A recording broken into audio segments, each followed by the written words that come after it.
When I looked at the SRA and I looked at its intended purpose, I see the SRA as something that's meant to be a scaffold up to something larger. So I had, along with a collaborator at Quillen, kind of conceived of this idea that we should investigate teacher health. Essentially, how do teachers feel about their health? How do they feel the work impacts their health? So I wrote my SRA, my summer research assignment, to try to spend the summer looking at literature, trying to see what's out there to justify this type of project, but also to create an instrument, a survey instrument, that we could use as part of a protocol to investigate these questions around teacher health. Through the SRA, we were fortunate to secure additional internal funding through the RDC, and that allowed us to purchase these devices. These are wearable, non-invasive devices that somebody puts on. It's sort of like a harness. It has a data collection mechanism here. This thing can take full EKG waves all while somebody is wearing this. So it's not like a Fitbit that just tracks how fast your heart is beating.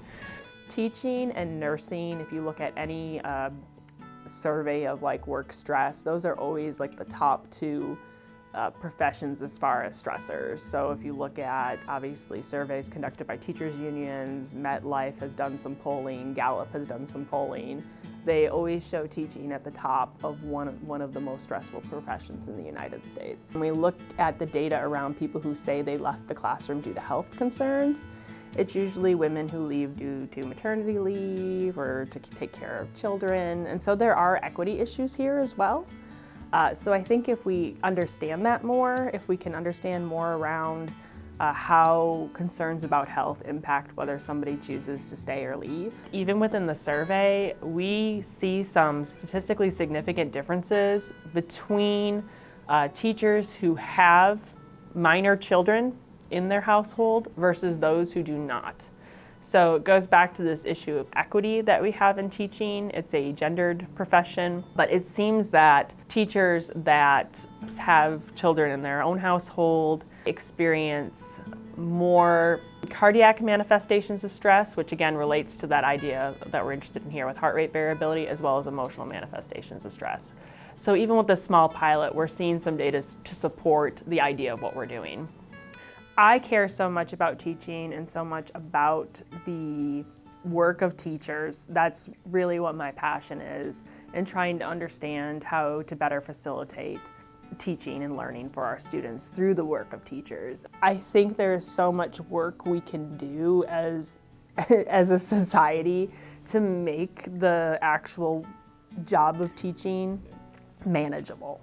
You know, teaching is not easy. It's not easy, but we also ask teachers to do this work in conditions that are incredibly stressful. They're faced with policies that are constantly changing.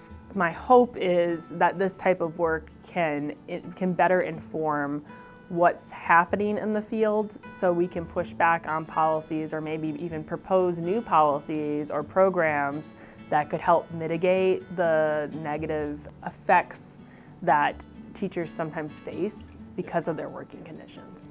So I would say one thing that was really beneficial about the SRA is it allowed me to do a lot of this work, this kind of footwork that was necessary to bridge the gap to this larger project. If I had not done that work with the SRA, I'm not sure that we would be able to accomplish as much this fall.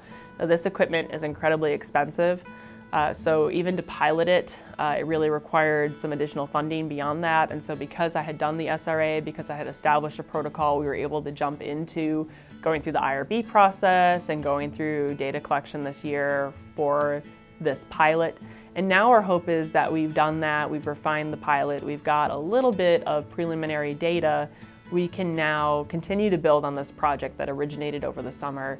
If you have a large idea that you know is going to take time, starting with internal funding, including through the SRA, through Clemmer, is a great way to go about that. And so ETSU does have mechanisms, and we have mechanisms here in Clemmer College that will help people build up ambitious projects. And that, I think, is the real value of a program like SRA.